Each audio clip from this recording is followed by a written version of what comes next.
So as we talk about the idea of third-party electricity sales when it comes to solar, solar says, obviously, this is something where the utilities are stopping our growth, they're stymieing our growth.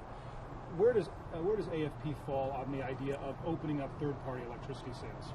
I think AFP would be in favor of fair competition is the key to success in any marketplace. But that's not, unfortunately, what solar is after. They want to carve out as many subsidies and monopolies for themselves in order to be successful, because that's unfortunately their business model.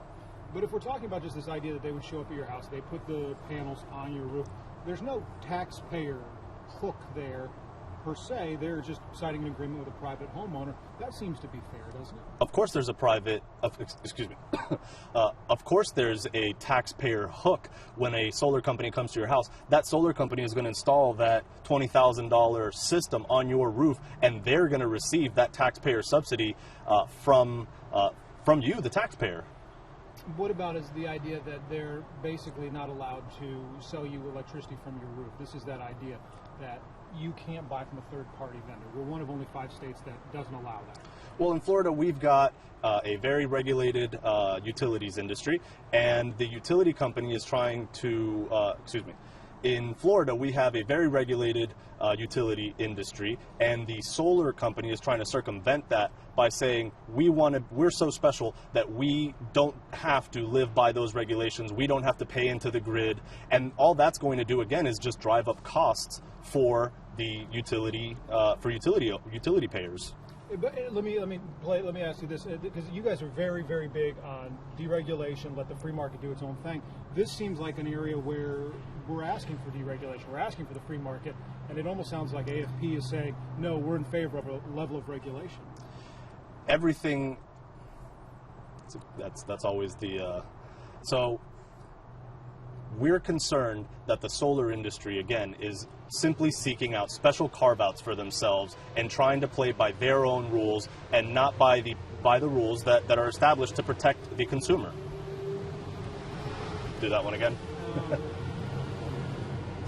Yeah, I mean, I'll ask the question again. I mean, traditionally, AFP is very big deregulation. Let small business thrive. Let the government get out of the way. It almost sounds like you're saying we need the government involved in this situation. There's a difference between wanting deregulation and allowing for an industry or allowing for a state government or federal government or local municipality to pick a winner and loser in the marketplace. And that's exactly what the solar industry is after. They're looking for a special carve-out for themselves because, unfortunately, their business model is reliant on taxpayer subsidies.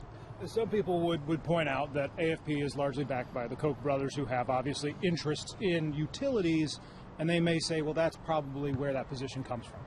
Absolutely not. Last thing here for you.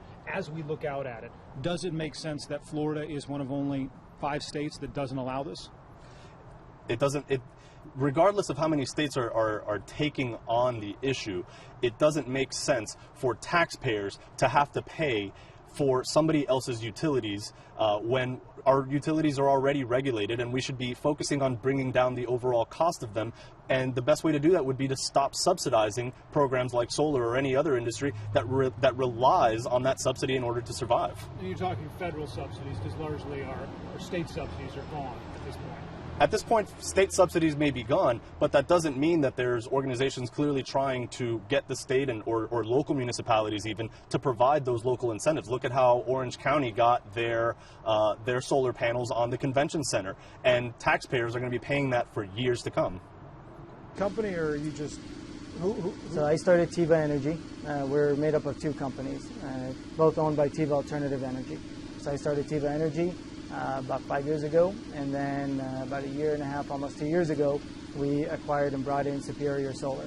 Superior Solar has been around since 1984, focusing on residential and small commercial. Tiva Energy focuses on large commercial and industrial applications. Commercial-wise, are businesses embracing the idea that they can, because they've got the scale, obviously, to really see some major savings? Yeah, so in Florida, unfortunately, there is also a tax for businesses that install solar. Basically, they'll increase the property value, and then they'll tax that as they do any property value. And so it's a bit of another hurdle to overcome when you talk about businesses. It's not the case on residential, at least. So it's not as popular here as it should and could be. But you do see several businesses that, in spite of that, still see the savings and go forward. What's been a big business application y'all have done? Well, we did Nassau as their facility. We've done doctors' facilities, their clinics on top of those. You see, not our system, but IKEA has a system on there down in Mall of Millennium. IKEA did a lot of theirs because I remember they did a big rollout when we were in Ohio. They did one there. Mm-hmm. This idea that we could essentially turn every single house into its own mini power plant and basically open up a whole new revenue stream. This is an idea that it's legal, it's embraced in every state except for Florida and 4 other states. That's correct. And it's a big hurdle for us to be able to provide solar to virtually every house. Not every house is going to qualify, but most homes will qualify. And it makes it to where that homeowner doesn't have to take any of the risk for a sale of energy opportunity, where we supply the system itself and then they just buy the energy that's produced from that system. So basically, you would become a utility company kind of in and of yourself, with the homes being basically where the power comes from. Yeah, basically we would be putting a small green utility on every house that wanted to get that energy from there, and that energy would be delivered directly to the house, and that user would be paying only for the energy that's produced and used at the house.